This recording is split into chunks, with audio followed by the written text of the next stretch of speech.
សហរដ្ឋអាមេរិកធ្វើការចោទប្រកាន់ចិនជាសាធារណៈថាលួចធ្វើតេស្តនុយក្លេអ៊ែរសហរដ្ឋអាមេរិកបានធ្វើការចោទប្រកាន់ចិនជាសាធារណៈតែម្ដងកាលពីថ្ងៃទី6ខែកុម្ភៈកន្លងទៅនេះថាចិនបានលួចធ្វើតេស្តអាវុធនុយក្លេអ៊ែរដោយសម្ងាត់កាលពីឆ្នាំ2020ដែលការចោទប្រកាន់នេះកើតឡើងចំពេលដែលអាមេរិកបដិសេធមិនបន្តកិច្ចព្រមព្រៀងសន្ធិសញ្ញានុយក្លេអ៊ែរថ្មីរវាងអាមេរិកជាមួយនឹងរុស្ស៊ីដែលអាមេរិកទាមទារចង់ឲ្យសន្ធិសញ្ញាថ្មីមិនមែនមានតែអាមេរិកនិងរុស្ស៊ីចូលរួមទេគឺចង់ឲ្យចិនចូលរួមផងដែរប៉ុន្តែទោះបីជាយ៉ាងណាក៏ដោយទីក្រុងប៉េកាំងបានបដិសេធមិនចូលរួមនៅក្នុងសំណើនេះទេការចោទប្រកាន់ថាចិនបានលួចធ្វើតេស្តអាវុធនុយក្លេអ៊ែរនឹងគឺតាមរយៈការលើកឡើងរបស់លោក Thomas DiNanno ដែលមានតួនាទីជាអនុរដ្ឋលេខាធិការក្រសួងការបរទេសអាមេរិកទទួលបន្ទុកត្រួតពិនិត្យអាវុធនិងសន្តិសុខអន្តរជាតិដែលគាត់បានលើកឡើងអំឡុងពេលសន្ធិសញ្ញាស្ដីពីការរំសាយអាវុធនៅក្នុងទីក្រុងហ្សឺណែវដែលគាត់បានលើកឡើងថា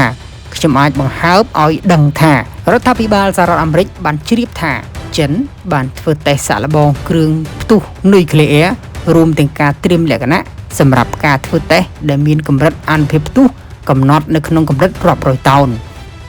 ហើយលោក DiNanno ក៏បានបញ្ជាក់ថែមទៀតផងដែរថាកងទ័ពចិនបានព្យាយាមលាក់បាំងការធ្វើតេស្តនុយក្លេអ៊ែរ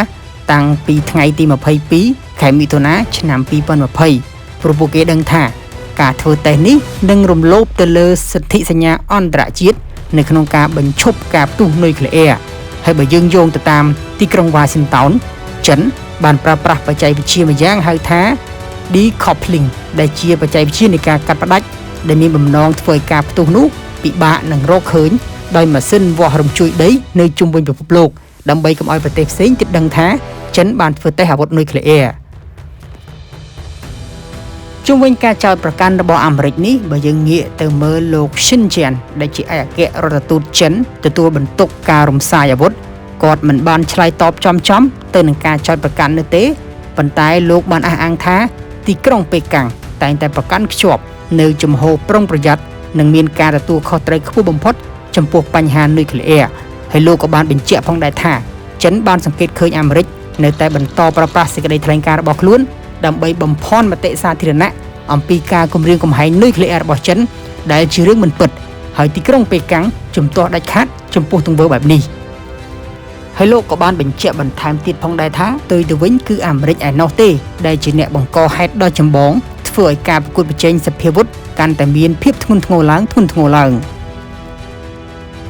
ជុំវិញការចោទប្រកាន់នេះបើយើងងាកមកមើលពីលោក Robert Floyd ដែលមានតួនាទីជាប្រធានអង្គការអន្តរជាតិទទួលបន្ទុកផ្នែកត្រួតពិនិត្យការហាមឃាត់ការធ្វើតេស្តអាវុធនុយក្លេអ៊ែរបានបញ្ជាក់ថាប្រព័ន្ធរាវរកសកលមិនបានរកឃើញមានសញ្ញាណាមួយនៃការធ្វើតេស្តអាវុធនុយក្លេអ៊ែរដោយដែលការចោទប្រកាន់របស់អាមេរិកនោះទេហើយលោក Da Kimball ដែលជាអ្នកជំនាញផ្នែកអាវុធនុយក្លេអ៊ែរក៏បានលើកឡើងផងដែរថាប្រសិនបើអាមេរិកមានភស្តុតាងរឹងមាំមែននោះអាមេរិកគួរតែចែករំលែកទៅកាន់ស្ថាប័នអន្តរជាតិនិងរៀបចំការពិភាក្សាបច្ចេកទេសជាមួយចិននិងរុស្ស៊ីជាងការធ្វើឲ្យស្ថានភាពកាន់តែតានតឹងឡើងសូមជម្រាបផងដែរថាបច្ចុប្បន្ននេះសន្ធិសញ្ញា New START ដែលជាសន្ធិសញ្ញានៃការគ្រប់គ្រងអាវុធនុយក្លេអ៊ែរបានផុតកំណត់ហើយគឺផុតកំណត់កាលពីថ្ងៃទី5ខែកុម្ភៈហើយបច្ចុប្បន្ននេះលោកប្រធានាធិបតីសហរដ្ឋអាមេរិក Donald Trump បានអំពាវនាវឲ្យមានការបង្កើតសន្ធិសញ្ញានុយក្លេអ៊ែរថ្មីមួយដោយទាមទារឲ្យមានការចូលរួមពីភាគីចិនផងដែរហើយជាមួយគ្នានេះលោក Trump ក៏បានរិះគន់អំពីកិច្ចព្រមព្រៀងចាស់ថាជាកិច្ចព្រមព្រៀងដ៏អន់បំផុតតែទោះជាយ៉ាងណាក៏ដោយជាមួយនឹងការអំពាវនាវរបស់លោក Trump ទីក្រុងប៉េកាំងបានបដិសេធជាសាធារណៈថាខ្លួននឹងមិនចូលរួមនោះទេដោយចិនបានអះអាងថាកម្រិតនិងទំហំនៃអាវុធនុយក្លេអ៊ែររបស់ចិននៅមានគម្លាតឆ្ងាយណាស់បើធៀបជាមួយនឹងមហាអំណាចអាមេរិកនិងរុស្ស៊ីបើយើងគិតត្រឹមឆ្នាំ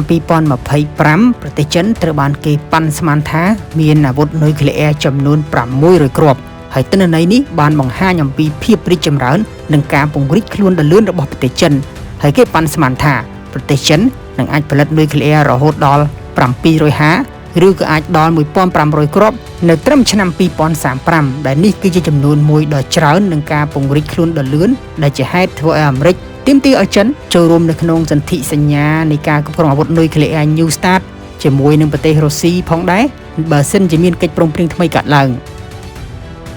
សូមអរគុណសម្រាប់ការទស្សនាជួបគ្នានៅក្នុងវីដេអូក្រោយបន្តទៀត